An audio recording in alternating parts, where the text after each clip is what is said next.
예, 안녕하십니까. 동북아 국제관계. 사실 이게 제가 박사 과정의 논문 내용이었는데 이게 계속 큰 변화 없이 지금까지 오고 있습니다. 예, 동북아에 대해서 우리가 얘기하는 나라들은 영내 국가와 역외 국가라는 지리적 분류를 해요. 그래서 동북아에는 과거의 소련, 구소련이라고 하는 지금의 러시아, 그 다음에 몽골, 그 다음에 한반도의 남북한, 중국, 일본, 그리고 대만까지도 넣습니다. 왜냐하면 대만에 찌아이라는 가이라는 지역이 북해 기선이 지나가는 곳이고 또 근대사의 역사에서 대만의 그 국공 대립, 중국 대륙에서의 대립이 1949년 대만으로 이전할 때까지의 관계에서 동북아 깊은 관계가 있고 한국 전쟁에서도 당시 대만 장개석이 참전을 원했기 때문에 그다음에 중국이 제 금문도라는 지역에 대해서 공세를 하려고 할 때 미국이 칠함대로 방어를 하고 한국 전쟁을 할 때 동시에 대만 해협도 봉쇄를 하면서 동북 지역의 그 국제 전세를 유지한 상태였기 때문에 대만도 포함하고요. 또 일본도 들어가죠. 일본과 대만은 대만 동북 지역으로 해서 이렇게 쭉 섬으로 이어져서 가면은 그것이 옛날에 그 육구라고 하는 그 왕조가 있는 초기에는 이제 중국인들이 많이 살았다는 이주 지역. 그래서 그것이 쭉 올라가서 센가쿠 열도, 그러니까 대만 말로는 조오도라 그러고요. 띠아오이다오라 그러고 중국 말로는 조오대라 그래요. 이 지역에 대한 것 거기에 앞이 이제 바로 오키나와 이렇게 되겠죠. 그래서 이러한 지역 안에 5개 나라.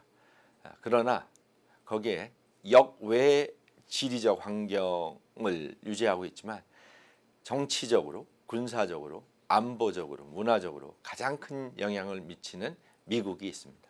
미국은 동아시아에만 군사 동맹국이 안보 모든 걸 포함한 동맹국이 일본, 한국이 있고요. 또 대만과는 간접적인 협력을 하고 있으며 또 괌에 또 기지를 가지고 있기 때문에 동북아의 그 세력 행위자 국가 중에서 가장 큰 영향을 미치죠. 또 1949년 10월 1일 만들어진 중화민공화국이 과거에는 정책 실패를 많이 합니다.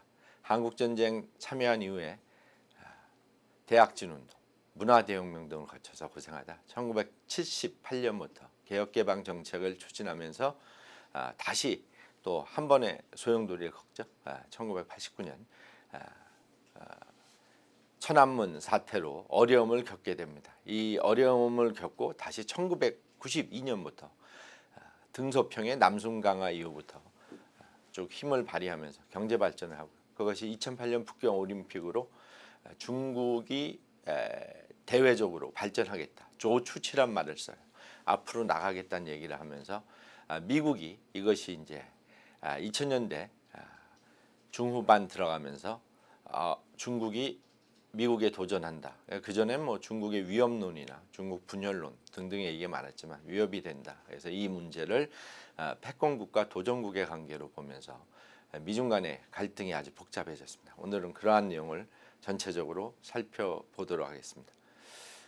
미중 관계에서 우리가 중국을 어떻게 봐야 되는가? 왜냐하면 이게 한국이 중간에 껴있다 그러는데 뭐 우리나라가 강대국 사이에 껴있는 게 지금뿐만 아니죠. 역사적으로도 그래 했기 때문에 슬기롭게 다 해결할 수 있는 문제라고 봐요.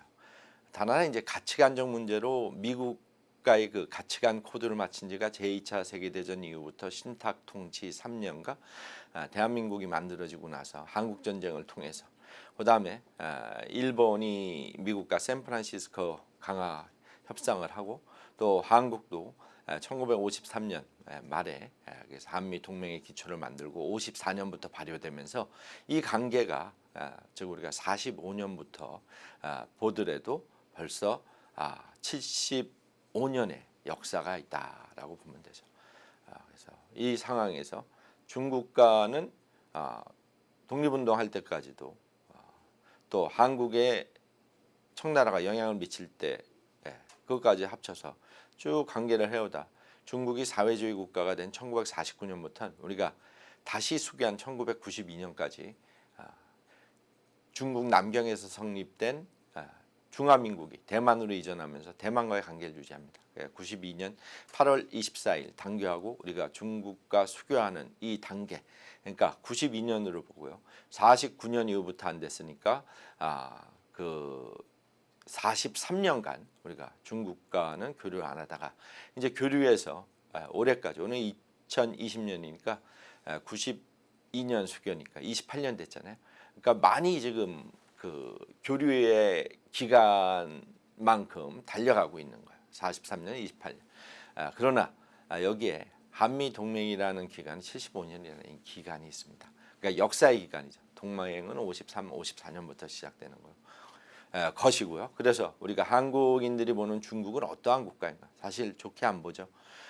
왜냐하면 오랜 역사로 서로 잘 알고 있기 때문에 좋게 보기가 어려운 것이고요.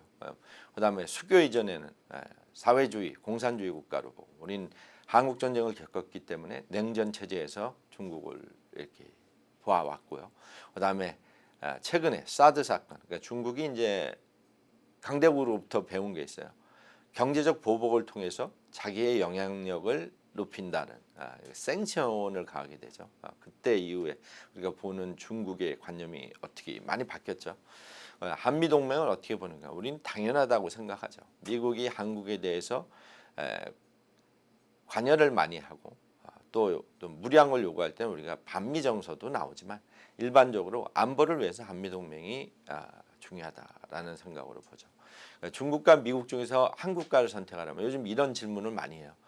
우리 역사적인 관계를 보면 중국과 미국 중에서 혹은 한반도 주변의 국가 중에서 한 나라 선택한 적은 없죠. 우리는 대한제국 시기부터 해서 강대국들이 한반도에 들어올 때부터 항상 그 다자 외교를 했던 국가로 보여요. 그전에 뭐 중화 사상을 기초로 한 중국 정부와의 관계, 그러니까 왕조와의 관계는 있었지만 이렇게 선택한다는 건 좀 위험하고요. 그러나 중점은 무엇이고 또 반개된 것은 어떤 것인지 하는 게 중요하죠. 그래서 이러한 문제를 볼 때 국가 체제라든가 가치관, 그다음에 안보와 경제 영역, 유대 등의 문제 등을 봐야죠. 역사적 관계라고 하는데 그걸 뭐 지정학적 관계, 역사적 관계, 뭐 경제적 관계, 지경학적 관계, 미중 관계 구조적 문제는 이게 원래 뭐 사회주의라는 국가 체제는 이제 경제 체제죠. 자본주의라는 국가 체제도 이제 경제 체제인데 이 경제 체제 외에 또 그 자유 그 민주주의 체제냐 혹은 사회주의 계경제가 아닌 전체주의 체제냐 이거에 따라 이제 나누는 그러한 가치관 국가 체제의 문제가 있고요. 또 중국과 외부 세계가 많이 대립하던 것을 우리가 양안사지라고 그래요. 양안스티라고 그러는데 중국, 타이완, 홍콩, 마카오를 얘기해. 지금 이제 타이완만 미국, 그다음에 그 자유우방과 연결이 돼 있고요. 그다음 그렇다고 뭐 중국과 교류를 안 하는 건 아니죠. 대삼통을 통해서 계속 교류하고요. 또 남중국해 문제, 오래전부터 계속 대립되고 있던 여기에 문제. 일본의 센가쿠 열도, 중국말로는 조오도라고 그러죠. 조오대라고 합니다. 조오도는 이제 대만 말이에요. 이 문제. 그다음에 중국 역시 우리랑 볼 때 자꾸 역사, 뭐 경제, 문화의 유대를 강화하지만 우리가 한국이 많이 바뀌었습니다. 경제적으로 강대국이 돼가고 군사적으로 강대국이 돼서 전체 그 순위 합치면 세계 10위 정도 될 거예요. 군사는 좀 더 강한 것 같고 이 상태에서 한국이 선택할 수 있는 건 우리가 과거와 같은 한국은 아니다. 그래서 왕조 시대의 한국은 아니고 우리도 선택을 할 수 있는 그 기초는 돼 있다. 단 하나 외부의 간섭이 우리가 잘 살게 됨으로써 더 많아졌다. 역사, 문화, 의식, 시장 경제 뭐 등등. 그다음에 먹고 사는 문제. 저는 뭐 간단히 설명드리면 대학 때 중어 중문학을 했습니다. 1983년부터 대만에 가서 국제학술대회도 하고 대만에서 삼민주의라는 사상도 배우고 장개석의 아드님 중에 한 분인 장위국 씨가 강의하는 것도 들어보고 장경국 선생님도 멀리서 보고 그리고 85년부터 홍콩에 가서 홍콩에 있는 대만에서 설립한 그러니까 양안 관계 대립의 아주 대표적인 학교로 나오는 그 중국 군벌 중에 하나인 그 광동 군벌의 전치창이라는 사람이 있어요.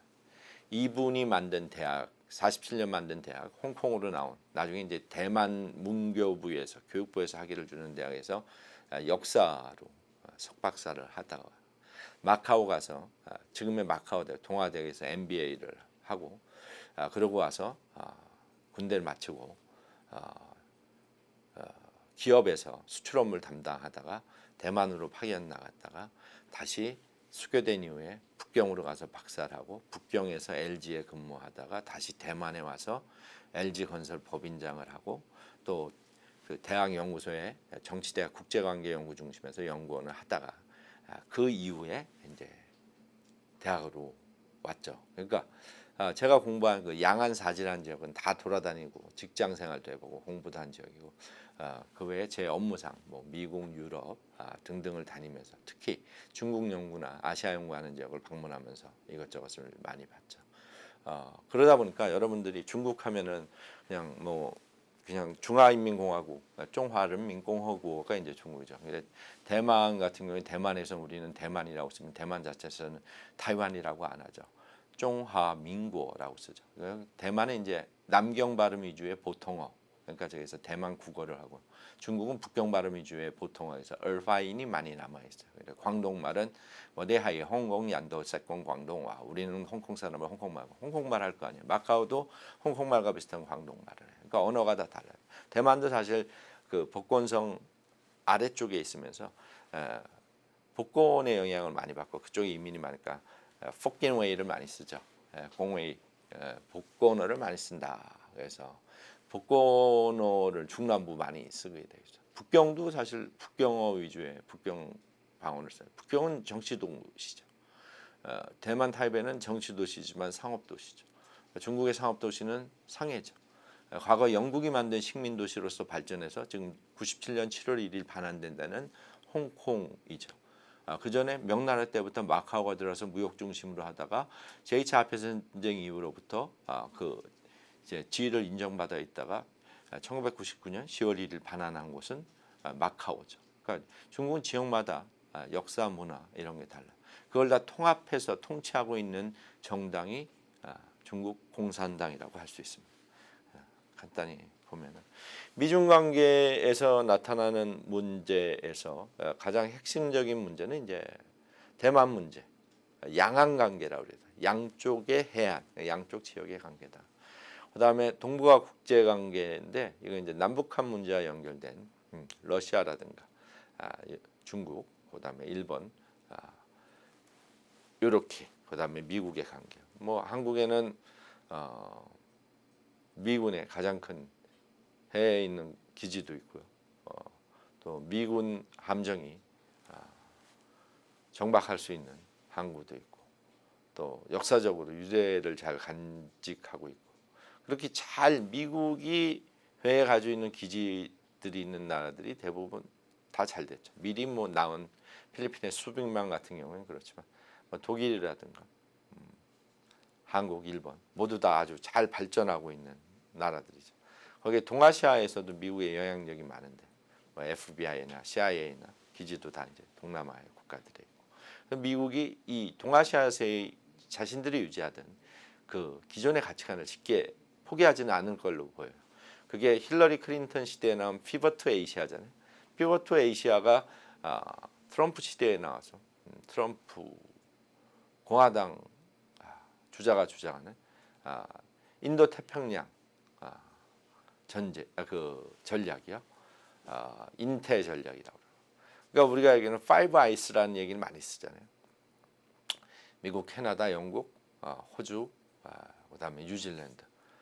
그런 문제를 우리가 볼 때 그 백인들이 만든 미국이라는 나라, 그다음에 2차 세계대전 이후부터 가치관을 가지고 전 세계에 미국의 민주주의와 시장경제라는 뭐 민주주의와 시장경제는 같은 체제의 그 분류 방법은 아니에요. 이거를 가지고 다자주의 형태로 나온 게 이제 신자유주의 경제에서 나온 이제 시장 경제고, 그다음에 미국의 그 신현실주의, 힘에 의한 세계 통치. 중국은 뭐요? 그거에 반응하면서 뭐 방어적 뭐 현실주의라든가 신자유주의를 통한 경제 그 능력 강화 이런 방법을 썼겠죠. 대립이 많을 걸로 보입니다. 격돌하는 뭐 미중 관계를 우리가 많이 얘기할 때 뭐 미국적 분석에 의하면 세력 전위 이론을 많이 씁니다. 세력 전위 이론으로 많이 얘기하는데 뭐 그것은 이제 과거에 중국 위협론이 나오고 그러면서 중국이 도전국으로서 미국의 체제에 현상 변경을 하기 위해서 노력한다. 근데 사실 뭐 체제 안정 이론을 쓸 경우는 세력 균형이 유지될 때 특히 극체제의 그 신현실주의 쪽에 가면은 이런 문제가 나옵니다. 양극 체제가 강대국이 두 나라가 있을 때 좀 안정적이다. 견제가 잘 된다. 뭐 다극 체제도 있고 일극 체제도 지금 일극 체제잖아요. 이런 문제에서 그 극에 대한 도전을 할 때 나오는 것이 이제 세력전이 이론으로 올간스키의 이론이죠. 뭐해서 국가나 민족이나 경제력이나 군사력이 피라미드 형처럼 되어 있는데 여기에 국가가 발전하면서 강대국이 되려는 노력을 하게 된다. 전쟁 발발 가능성이 나온다. 그래서 이러한 세력전이 이론의 기초로 볼 때 그 패권국은 도전국들이 계속 도전을 못하게 대응을 하는데 그러한 방법을 이런 얘기를 하죠. 도전국가의 산업구조를 변경한다. 그다음에 예방전쟁을 실행해서 전쟁을 못하게 한다. 도전국가의 산업화를 지연시킨다. 도전국가의 산업화를 지연해 의존도를 심화시킨다. 이런 방법으로 얘기하는데 지금 미국이 그 중국을 봉쇄하는 전략, 경제, 과학기술, 군사, 안보, 그다음에 정보, 외교, 국제무대에서의 영향력 등을 하는 것이 중국이 세력 전위를 위한 도전을 하지 않게끔 준비하는 그 방어적 차원이라고 할 수 있죠. 뭐 힘의 격차나 불만족도의 차이에 따라 세력 전위가 많이 날 수도 있다라고 얘기도 합니다. 여러분들이 모르는 내용이겠지만 청나라 시기에는 미국과 중국의 관계가 비교적 좋은 관계였습니다. 아편 전쟁 이후부터 영국을 위시해서 많은 서방 강대국들이 중국을 식민지화할 때 미국은 독립한 지 얼마 안 돼서 후발주자였습니다. 그래서 가능하면은 양보를 많이 해주고 뭐 철도 부설권이나 이런 걸 통해서 이익권을 갖지만 중국의 환심을 사기 위한 노력을 많이 합니다. 그러다 보니 북경을 침략한 연합군들의 협상에 의한 배상금도 미국 정부는 그걸 받아가지고 중국 북경에 대학을 만들어줍니다. 그것이 지금의 청와대학입니다. 그다음에 미국이 청나라의 채권도 이제 사서 열차 건설, 철도 건설에 투자도 하고 또 2차 세계대전 중에는 서로 같이 협력을 하게 되죠. 1차 세계대전에는 중국 뭐 사실 그 다음에 중국도 여기에 그 도움을 좀 주죠. 중국도 1차 세계대전은 승전국의 반열에 올라요. 그러나 이게 허무한 일이 1차 세계대전 승전국에 일본이 들어가면서 독일이 차지하던 산동반도를 허망하게 일본에게 내줍니다. 왜냐하면 독일은 패전국이었거든요. 2차 세계대전 때는 중국이 승전국인데 한반도의 뭐 독립 이런 주장하지만 결국 지금 우리가 생각하는 일본에 있었던 조호대라든가 여러 지역의 그 주권을 제대로 획득을 못하게 되죠.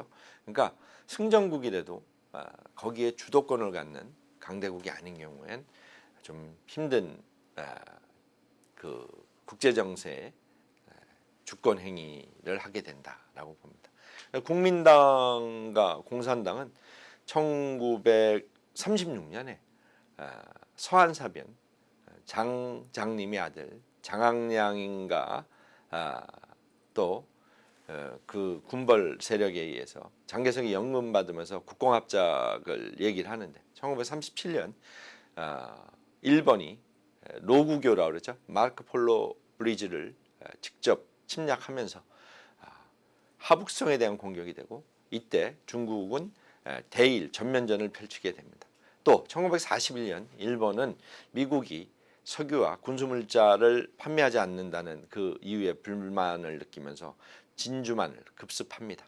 그래서 제2차 세계대전이 태평양 전선이 형성되고 일본과 미국은 전쟁을 이어가는데 초기에 어려움을 겪던 미군은 미드웨이 함전을 통해 가지고 승전을 잡게 됩니다. 그러나 중국과의 협력이 무척 중요했기 때문에 중국과의 협력을 통하는데 1936년부터 이제 국공합장의 얘기가 있다.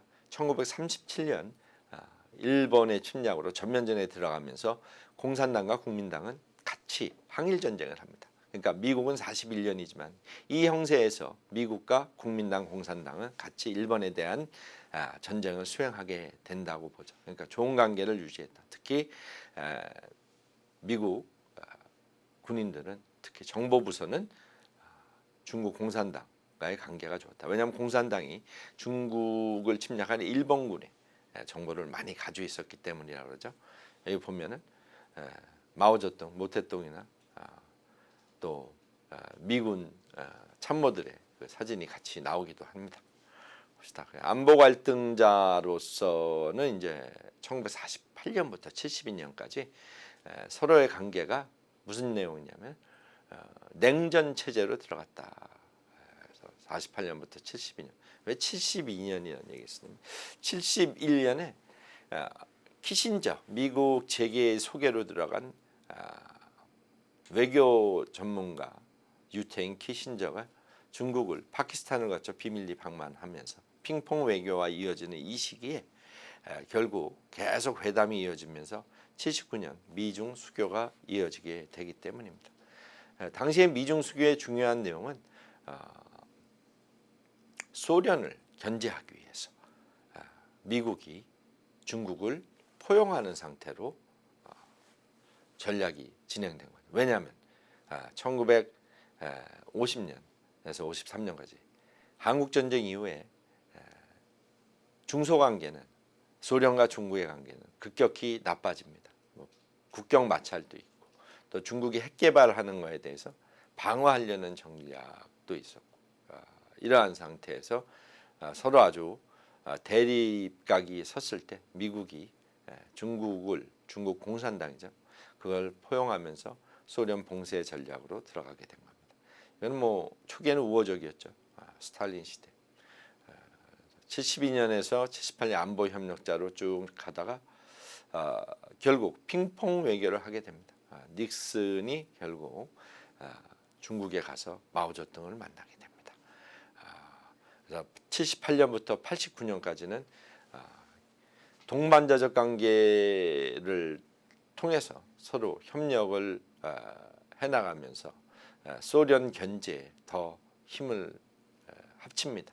결국 소련은 1980년대 말부터 어려워지다가 1990년대 이렇게 완전히 해체되면서 소련의 연방들이 해체되고 지금은 러시아 연방이 남아있는 거죠.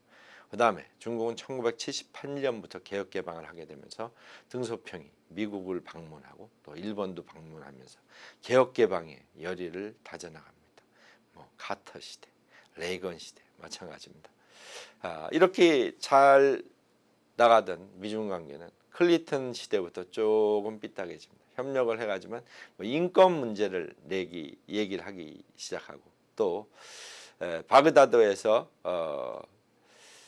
뭐 베이징에 이르는 독재자에 대한 강경책을 뭐 약속하기도 하는 등 뭐 초기에 클린턴이 강한 그 중국 견제 얘기를 하는데 중간에 좀 또 부드러워져요. 그래서 서로 협력도 하고 견제도 하고 2008년 북경 올림픽까지 가고 그다음에 강택민 시대를 거쳐서 이제 후진타오 시대로 이제 넘어가는 거죠. 부시 정권부터는 이제 핵 억지 논리가 많이 나오죠. 그래서 아시아에서의 중국의 확장을 어느 정도 견제하기 시작하면서 후진타오에 대해서 미국의 입장을 강하게 얘기해 나갑니다. 그 상태에서 이제 또 관계가 봉합되기도 하는데 이제 오바마 정권에 들어오면서부터 문제가 아주 복잡해졌죠. 북핵 문제와 중국의 부국 강병책이 서로 대립하는 것입니다. 과거 등소평 시대는 도광양해를 통해서 중국이 발전하는 것을 달 아래 칼을 갈아도 그 달빛의 칼날이 빛나지 않게끔 이렇게 숨기면서 하라고 그랬는데 이것이 이제 본격적으로 우리는 세계를 위해 나가겠다는 게 2008년 북경 올림픽 때 그 개막식 때 보여준 정화의 원정이라든가 중국의 세계관이라든가 이런 게 보이다. 2012년 시진핑이 당선되면서부터 중국몽이라든가 신시대 중국에 대한 시진핑 사상이 나오고 1대1로 전략이 추진되고 또 강군몽이 나오고 하면서 미중 갈등은 무역 갈등에서 시작해서 안보 갈등과 정보 갈등과 과학기술 갈등과 또 영사관을 둔 간첩 사건까지 번져지면서 또 코로나19 이후에 보건 안보 갈등이 더 강화되면서 아주 나쁜 관계로 갑니다.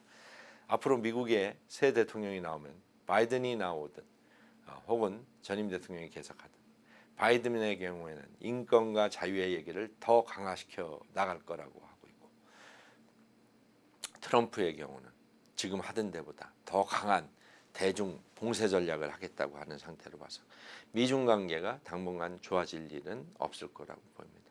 그러면은 둘이 싸울 때마다 미국이 이길 것 같으면 미국 편에서 중국이 어려울 것 같으면 중국을 버리고 이렇게 하는 관계를 우리가 외교라고 그러냐? 아니죠. 사안별로 해야죠. 우리의 외교 정책에 맞는 사안에 이것은 미국, 이것은 중국으로 가는데 그럼 동맹이란 구조는 어떻게 하느냐? 동맹은 안보적 개념 외에 여러 가지를 같이 합쳐서 가치관, 교육, 행정, 체계, 뭐 여러 군사협력 등등을 해야 되는데 그 부분이 이탈되는 문제가 나오죠. 그러니까 동맹의 틀을 쉽게 벗어날 수는 없으니까 그 외 공공외교나 기타 분야로 협력을 강화할 수 있는 부분이 협력해야죠. 미중 간의 대립, 중미 간의 대립이 지금 뭐 미국이 강한 게 확실하지만 그렇다고 언젠가 몇십 년 후에 중국이 또 힘을 갖게 되고 그럴 때, 뭐 세계 패권이 아니라 지역 패권일 때 지금 서운하게 한 게 나중에 우리한테는 또 보복으로 올 수 있는 면을 고려하면은 그 부분에 대해서는 우리가 그 안보나 또 경제적 문제나 사람들의 교류나 문화적 문제에서 적어도 적은 만들지 않으면서 간다. 우리 걸 지키되 적을 만드는 우리가 리스크 매니지먼트를 한다라고 보시면 되겠죠. 오바마 정권 때 힐러리 클린턴에 의해서 주장된 게 뭐 중국이 뭐 평화적으로 부상한다고 하는데 이것이 결국 화평굴기라는 강택민 시대의 평화적 굴기가 어떻게 발전하고 일어나는 것이 평화적으로만 일어날 수 있냐. 이거는 군사안보적으로 강해질 수 있다라는 생각을 하게 되면서 피벗 투 에이시아라는 즉 아시아로의 획이라는 얘기를 하게 됩니다. 그래서 이라크, 아프가니스탄 등 중동에 집중되어 있던 특히 9.11 테러 이후에 테러와의 전쟁에서 미중이 협력한 것도 있는데 이러한 문제가 어느 정도 정리되고 또 하나는 미국이 중동의 안보에 신경을 쓴 건 이제 에너지 안보 문제였는데 미국에서 세일가스를 개발하는 방법이 나와서 세계에서 가장 많은 단기적으로 채굴할 수 있는 가스와 석유를 가지고 있는 미국의 입장에서 중동의 가치가 조금 줄어들고 좀 복잡한 문제로 미국이 휩싸이지 않고 싶다는 생각을 하게 되는 거죠. 이 상태에서 아시아는 인구가 계속 늘고 경제적으로 발전하게 되니까 이 지역에 대한 가치가 더 상승하게 되고 또 과거에 소련을 잠재우니까 이제 중국이 천천히 일어나니까 여기를 어느 정도 컨테인먼트 봉쇄하면서 우리가 인게이지먼트 관여하면서 그들의 힘을 떨어뜨려야겠다라는 쪽으로 생각이 든 게 오바마 정부 시대에 클린턴 힐러리에 의한 피벗 투 아시아라는 얘기가 나옵니다. 그래도 중국은 당시만 해도 피벗 투 아시아를 하더라도 미중 간에 협력하면서 같이 잘 나갈 수 있다는 생각을 했죠. 그래서 시진핑이 미국을 방문할 때 시애틀을 둘러서 태평양은 미중 간에 서로 잘 관리가 할 수 있다는 얘기를 했는데 바꿔서 미국에서 듣는 입장에 태평양을 어떻게 중국과 미국이 같이 나누냐. 원래 우리가 관여하던 곳인데. 그러면서 점점 중국에 대해 보는 것을 부정적으로 보게 되죠. 또 하나 문제는 미중 무역 지표가 항상 중국이 이익을 보고 미국이 손해를 보는 현상으로 나오는 거예요. 거기에서 또 많은 것은 미국이 개발하고 발전해 놓은 것을 중국이 그 도용을 하거나 혹은 그 지적재산권 이걸 지불하지 않고 함부로 만들어 미국이나 전 세계에 수출한다. 또 하나 군사안보적으로 경제적으로 발전하다 보면 중국이 군사사업을 통해서 군사력이 강해지면서 영향력을 확대할 가능성이 크니까 일단 경제 봉쇄가 먼저가 되겠죠. 양국의 무역에서 우리 그 트럼프의 러스트 벨트 지역, 농업 지역, 공업 지역 그 사람들한테 도움이 되는 전략도 펼치면서 미국의 상품이 중국에 들어갈 수 있게 하고 중국의 많은 상품들은 지적재산권도 내지 않고 대량으로 중국에 들어오는 관세를 높이는 방법으로 보복 전략을 펼치고 있었죠. 근데 과거에 미국이 닉슨 쇼크 이후에 세계에 영향을 미치는 경제 쇼크를 일으키기도 하고 또 프라자 합의를 통해서 일본 엔화를 강세로 만들어서 일본이 잃어버린 20년, 30년이라는 경제 침체를 만들기도 하지만 이 경제적 문제라든가 안보적 문제는 미국의 입장에서 하나의 틀에서 두 손이라고 보면 될 수 있습니다. 중국은 경제적으로는 어느 정도 따라가면서 미국의 이제 반 이상 3분의 2 가까이 갔다 그러죠. 이 상태에서 하지만 군사적이나 안보 세계 그 무대에서의 영향력은 아직 많이 떨어지죠. 그래서 둘의 싸움이 이게 아주 체급이 같은 사람들의 싸움은 아니에요. 근데 자꾸 G2, G2 하니까 비슷한데 그러니까 G1과 G2 사이의 격차가 커요. G1, G2 사이에 경제력만 해도 아직 3분의 1의 차이가 있고 다른 부분은 다 뒤지고 있다. 인구나 앞으로의 성장 가능성, 시장 분야는 중국이 앞선다고 할 수도 있겠죠. 닉슨 쇼크 이후에 그래서 근본 이제 폐지와 수입과 지금 10% 부과를 하면서부터 그 이후에 미국이 한번 전 세계를 휘청하게 하면서 미국이 주도권을 잡고 또 프라자 합의를 통해서 일본을 손보면서 미국의 주도권을 유지하게 된다. 지금 중국의 그 모든 문제를 쉽게 정리하면서 미국이 판정 승리나 압도적 승리를 얻기 어려운 게 중국의 문제는 뭐냐면 공산당이 한 9천만 명 되는데 그들이 14억을 통치하는데 만약 공산당이 그들로부터 압도적 패배를 얻었다 할 때 통치력이 떨어져서 공산당의 영향력이 떨어지게 됩니다. 그럼 14억 통치도 어렵게 되는 국내 문제와도 연계되어 있기 때문에 항상 봉합이라든가 협상을 통해서 타협하는 방법으로 혹은 정이럴 때 미국의 압박을 정치적 수단으로 사용해서 이러하니 우리가 단결하자는 국내 정치로 활용하면서 나가는 방법이 지금 중국이 선택하는 방법이 아닌가 합니다. 인도 태평양 전략은 요즘 코드에 들어와야 되느냐 아니냐 이런 얘기를 많이 하죠. 코드는 파이브 아이브스랑 다른 아이스랑 다른 미국, 일본, 인도 이렇게 호주 이런 식으로 나오죠. 근데 최근에 보면은 우리 사드 이후에 미군의 방어 무기가 한반도에 설치되면서 중국이 그거에 대한 보복, 특히 롯데 부지에 대한 이유로 롯데에 대한 보복이나 한국 전체 경제에 대한 보복을 했는데 그럼 우리는 황인종이잖아요. 백인종이 아닌데 그리고 미국 무기 때문에 우리가 주의 싸움이 많은데 이러한 거는 중국이 그 전략을 갖고 공격을 할 때 강한 사람한테는 직접 공격을 못하고 약한 고리를 공격하는 방법을 쓴 거예요. 그다음에 요즘은 또 한국이 필요하니까 무척 한국과 친한 얘기를 많이 하죠. 미국한테 친한 얘기를 여러 번 했는데 미국이 받아들여주지 않으니까 이제 한국을 통해서 하는데 한국도 그 선택을 쉽게 할 수 있는 그러한 나라는 아니죠.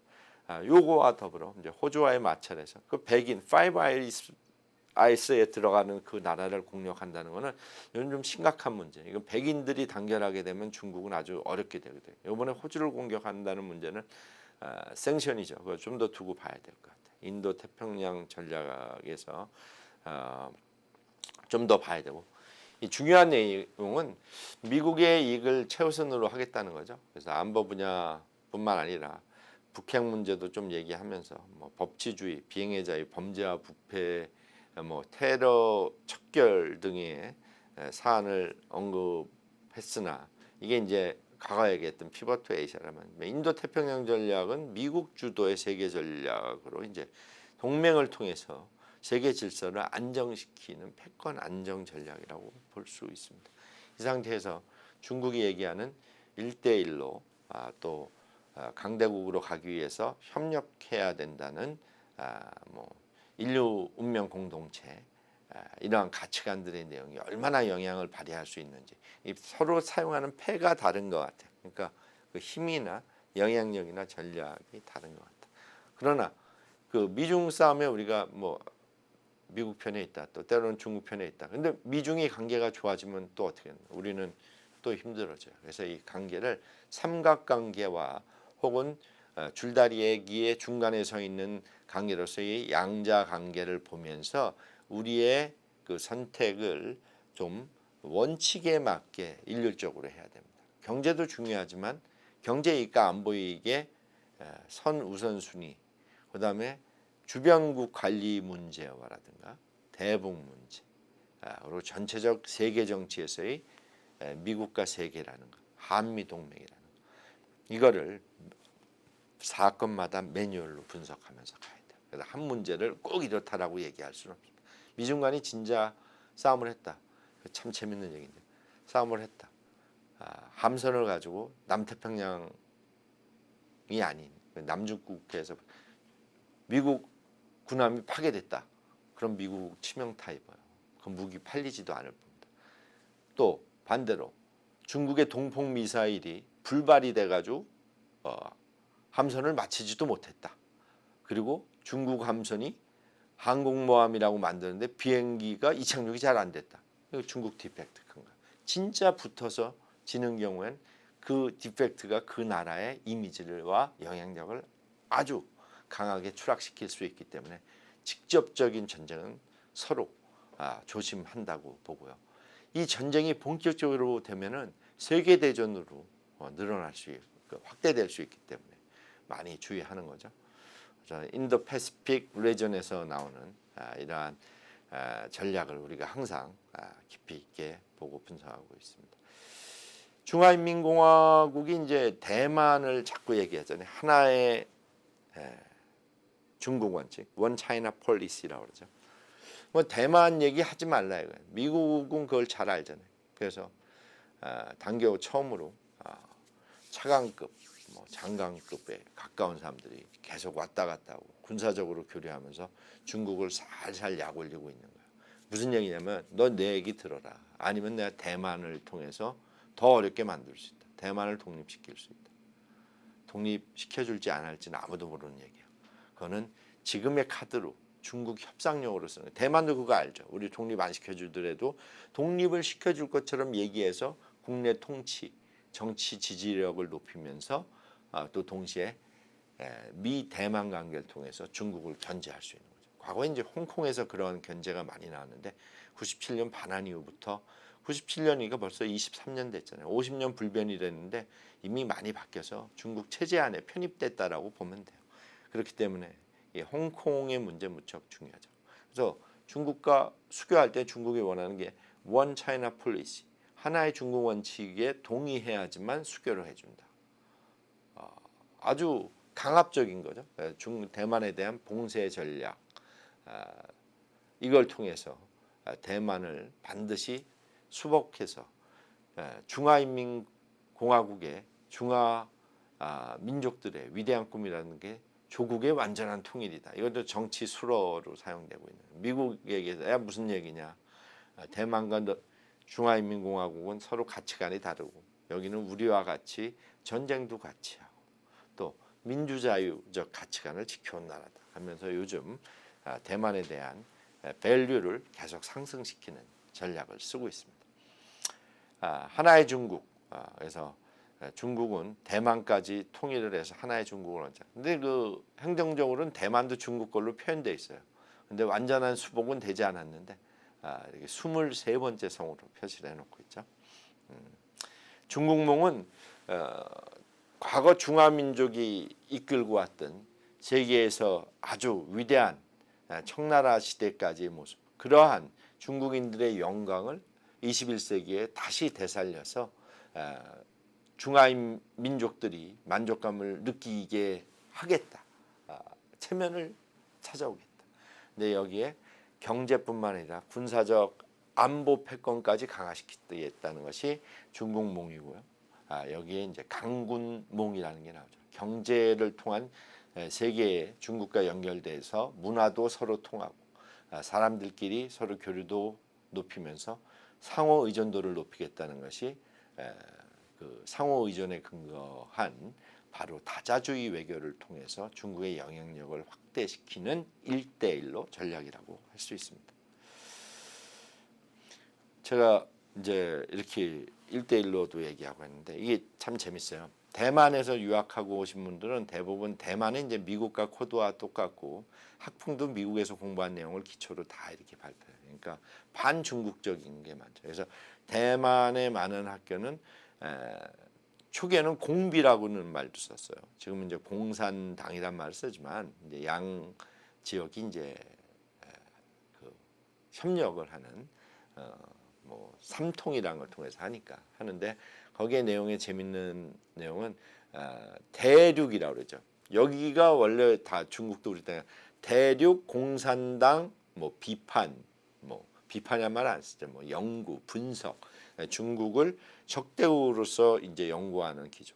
이론 대부분 유럽과 미국에서 나오고 있어요. 홍콩에서 공부한 사람은 좀 자유주의적 같아요. 그러니까 중국에서 나온 근대사 사상, 대만에서 나왔던 좀 근대사 서적가, 영국과 미국에서 나온 서양 분석 이론을 터가지고 이렇게 합쳐서 역사적으로 홍콩의 변화, 중국의 변화, 그다음에 대만과의 그 중국과의 관계 이런 걸 통해서 이렇게 분석을 많이. 마카오는 옛날에 제가 학교 다닐 때 학교 하나밖에 없었는데 지금 한 14개가 돼가지고 대부분 그 중국 편에 서가지고 그 중국의 발전과 그 남중국해 문제라든가 혹은 양안 간의 문제 이런 얘기를 많이 다룹니다. 홍콩은 이제 영국계 학교가 있었던 홍콩 대학, 그다음에 마사해라고 저키 클럽이라는 데서 만든 이제 과학기술대가 있고, 그다음에 그 다 컬리지라는 서원 뭐 학원이라는 학교들을 모아서 60년대 만든 중문대학이라는 게 있죠.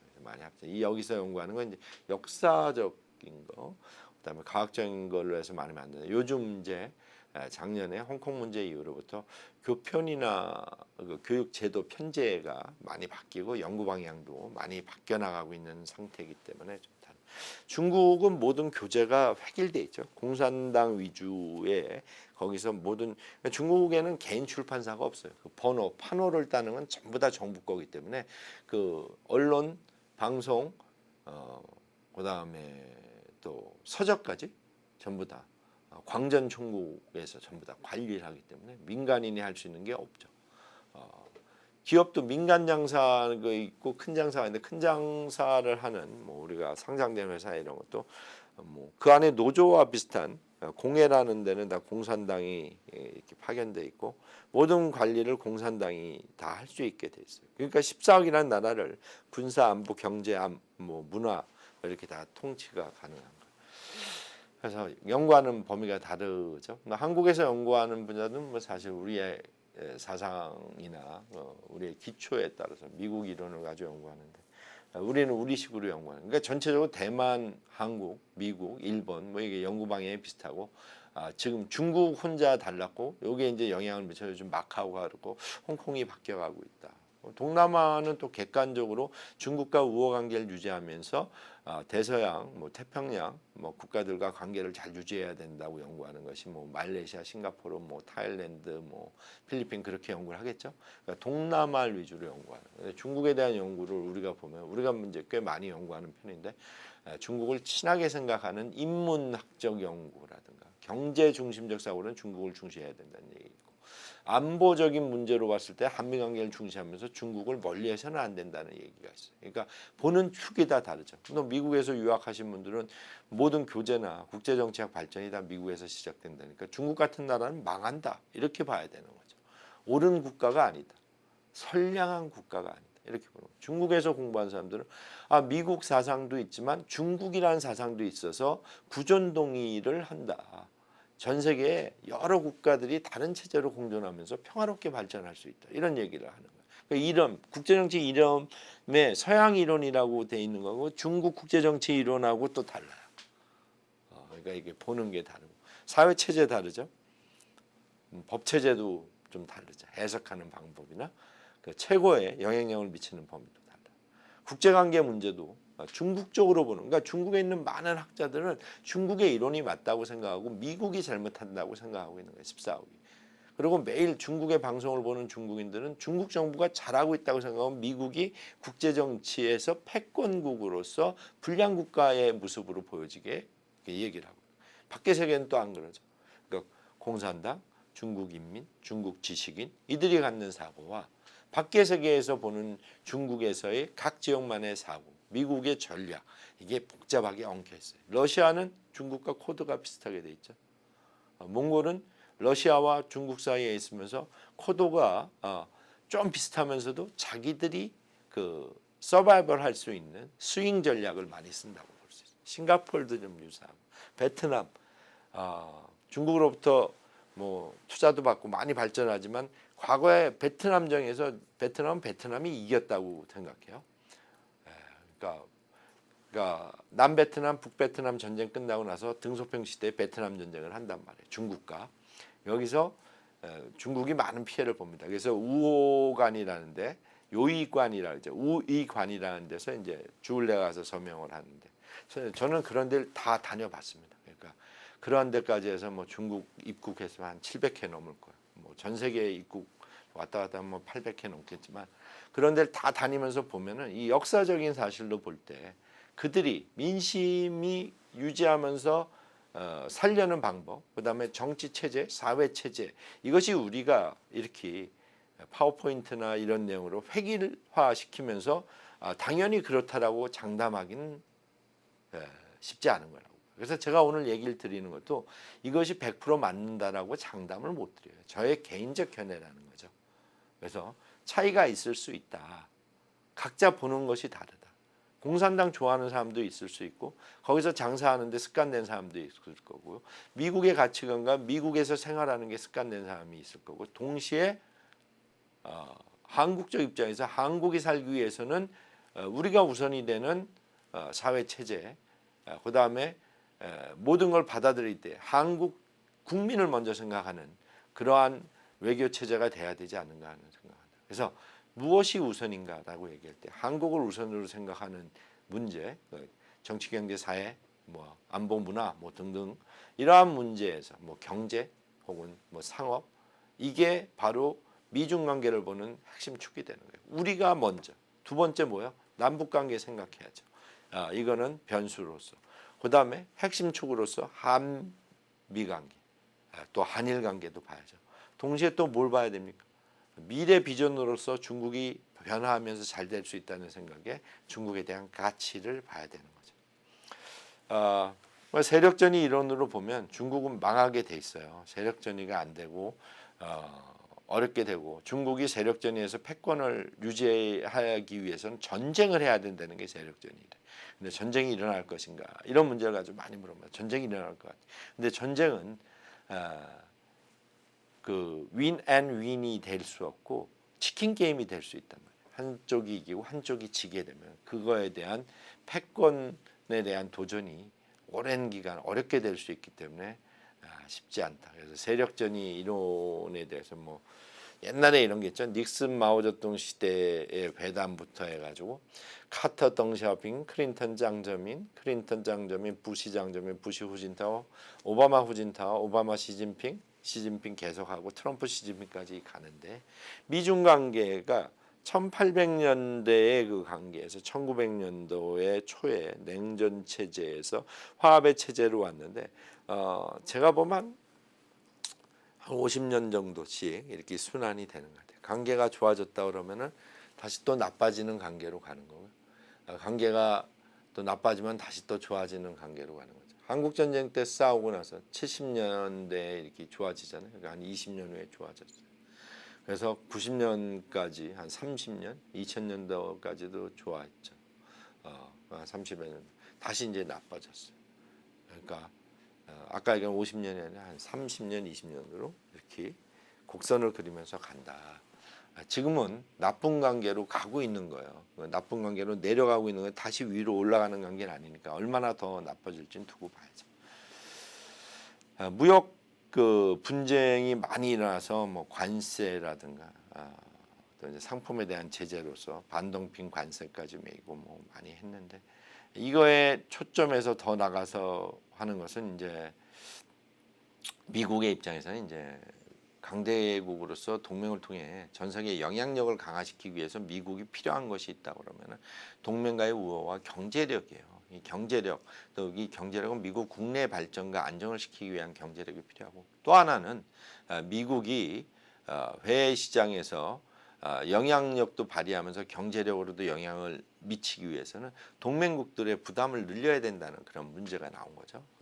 그래서 트럼프 시대에 우리 미군 여기 주둔 문제라든가 뭐 소파 협정 문제라든가 많은 게 이제 얘기가 되고 있었던 거예요. 그래서 미중 패권을 보고 뭐 앞으로 미국의 패권 영향력이 더 강해졌다 그러면은 우리 미국이 우리한테 주는 압박이 강할 거고 중국이 패권에 대한 영향을 자꾸 이렇게 확대해 나갈 때 우리는 많은 도전을 받아서 그거 문제에 따라서 또 상대적으로 미국에 많은 그 안보적 의존을 하면서 지불이 늘어날 수도 있어요. 근데 또 하나 변수는 북한이 미국과의 관계를 좋아지게 될 때 중국은 또 한국과의 관계를 강화시키려는 상대적 반응을 나타나게 될 거예요. 그럼 복잡한 반응을 나타낼 때 북한의 미국과의 관계가 좋아질수록 북한의 한국과의 관계는 좀 약화될 수가 있는 거예요. 그러니까 상대적 대칭 개념이죠. 근데 이런 상황을 절대 중국이 좋게 보지 않기 때문에 미국이 한반도에 관심을 가진 만큼 중국은 한반도에 더 많은 애정을 표시하면서 다가올 거란 말이에요. 미국이 한반도를 버리게 되면은 중국은 쉽게 얻을 수 있지만 미국이 그러한 상황이 아닌 상태에 애정을 버릴수록 우리의 가치는 높아지니까 이 가치 속에서 양국이 원하는 게 많아서 충돌은 일어나지만 선택을 아주 국익의 위주로 하고 한반도의 그 전체적 이익을 우선으로 하는 그 내용으로 본다 그러면은 우리의 선택지가 더 넓어질 수도 있는 거죠. 그러나 이것이 보이기 위한 게 아니라 그 흐름을 통한 전략으로서 보는 거예요. 그다음에 너무 사안별 협력 자체는 한국 외교를 어렵게 만들 수 있다고 주장하는 분들도 많아요. 특히 남북한 변수도 있고 일본 변수도 있기 때문에요. 이러한 전체적인 내용을 볼 때 그 미중 전략 경쟁을 계속 보면서도 이 대립이 우리한테 도움이 되는 건지 협력이 도움. 나는 미중 대립이 한반도에 도움되는 영향도 많다고 봐요. 양쪽이 한국에 대한 관심이 많아졌죠. 이 양국 협력이 강해지면 한국은 그리 대우를 못 받는 경우가 많아요. 그럴 때마다 또 북한이 일을 내면서 협력적 상황을 이끌어서 남북이 그 위험 수위를 높임으로써 여기가 더 관심을 받게 하는 그러한 그 기능도 하기도 하죠. 그래서 뭐 미중 관계가 좋아지면 우리 한중 관계, 한미 관계가 그냥 좋아진다. 미중 관계가 좋아지면 이익은 미중의 이익을 우선으로 생각한다고 보시면 됩니다. 이 대립이 되는 시기에 우리가 어떤 것은 미국과 협력해야 도움이 되고 어떤 건 중국과 협력해야 도움이 된다고 생각하는 거죠. 그러니까 이거는 하나의 포지티브 게임이지 완전히 제로섬 게임은 아니라는 거예요. 하나가 좋은 게 있으면 좀 부족한 게 있고 그런 거지. 뭐 얻느냐 잃느냐의 문제는 아니다. 동북아 국제 관계가 이런 식으로 급격하게 변화하고 있고 한국은 러시아라든가 북한, 중국과 이 사회주의 국가와 이렇게 수교를 한 1990년도 이후에 그 북방 외교의 영향으로 지금은 동북아 국제 관계는 아주 복잡하게 형성되고 있는데 미국, 한국, 일본의 관계가 이렇게 삼자 동맹이 때로는 잘 진행되기도 하고 때로는 마찰을 일으키기도 한다는 문제입니다. 또한 동시에 이 북한이라는 요소가 북한이 최근이죠. 그래서 남북 정상회담뿐만 아니라 미국 트럼프 대통령과 여러 번 만났다는 건 앞으로의 동북아 문제가 좀 더 복잡한 게 얽히거나 해결될 수 있는 가능성도 높아지는 문제로 볼 수도 있다라고 보면 됩니다. 그래서 동북아의 양극 체제에서 그럼 한국은 어떻게 행동해야 될까? 뭐 여러 사람들이 얘기가 많은데 언어적 그 얘기만 많아요. 뭐 미국과 연합하고 중국과 합친다. 그게 무슨 내용이에요? 뭘 합쳐요? 미국과 연합하고 안보적으로 연합하고 경제는 중국과 한다. 그거 참 어려운 얘기죠. 힘은 큰형한테 맡기고 이익은 큰형이 싫어하는 사람한테 내가 받아오겠다.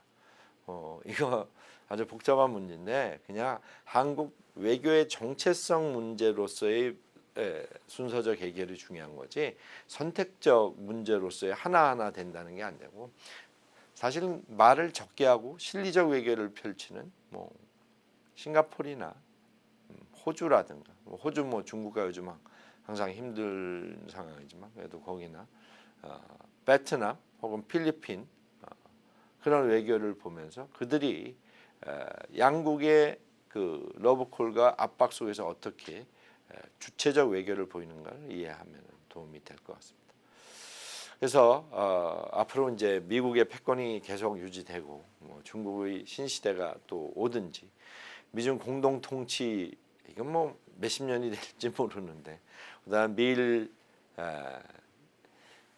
뭐 중러 이런 세력 균형이 이루어질지 동아시아의 공동체가 뭐 RCEP에서 얘기하듯이 또 일본 주도를 하던 CPTPP라든가 미국이 다시 들어오는 태평양 환태평양 경제협의체로 발전되든지 한반도의 역할과 발전할 가능성은 앞으로도 많이 있다고 보입니다. 그래서 우리는 한반도의 한국을 중심으로 한 주체 외교적 그 상황을 외교 정책의 기본 골자로 하고 미국 편승이라는 말보다는 미국과 이제 동반자 관계로서 그다음에 지역 안보로서의 중국과의 협력 관계로서 그다음에 일본, 북한 뭐 등등의 모든 주변 국가에서 동북아의 구역 지역 안보와 협력이라는 문제의 틀에서 한국의 경제 안보와 중심되는 문제로 대북 문제까지 포함해서 보는 게 우리의 답인데요. 하나의 문제에 대해서 많은 분석을 하고 그 문제가 나왔던 내용을 우리 그 재판하다 보면 판례집 많이 보잖아요. 그런 식으로 외교 사례에 대한 종합적 분석과 현 상황을 그 나라 외교 정책을 뭐 세 나라가 개점 세 나라 이걸 다 보고 거기서 답을 찾는 하나의 정답지를 만들어야 되는 거죠. 상황별, 역사적 사례, 지금 관련 국가들의 형세, 그다음에 한국이 선택해야 될 내용. 그럼 그 사례가 나오고 그건 또 딴 문제는 또 다르게 보면 안 되고 그게 전체적인 연결의 고리로서 서로 융합되고 있는지를 보면서 선택해야 된다는 거죠. 앞으로 우리 정부, 미국, 그다음에 중국의 관계가 어떻게 변화되고 발전돼야 될지 여러분들과 같이 꾸준히 살펴보면서 중국은 우리의 역사적 친구지면서 많은 싸움도 같이 했던 나라고 미국은 동맹이라는 걸 기초로 해서 우리가 한국을 건설하게 되는 중심 세력이었다는 거. 이제는 우리가 세계의 중심으로 앞서 나가고 있는 상태에서 우리도 중강국, 중견국으로서 주변국 외교와 강대국 외교, 그 다음에 한반도 통일이라는 비전을 통해서 여러 국가들에 대한 상황 이해와 한반도 국제 정세, 동북아 국제 정세, 아시아 국제 정세, 미중 관계를 객관적으로 분석하는 눈을 가져야 된다고 경제적으로 또 안보적으로 도움이 될 수 있다고 생각합니다. 오늘 강의 이걸로 마치겠습니다. 감사합니다.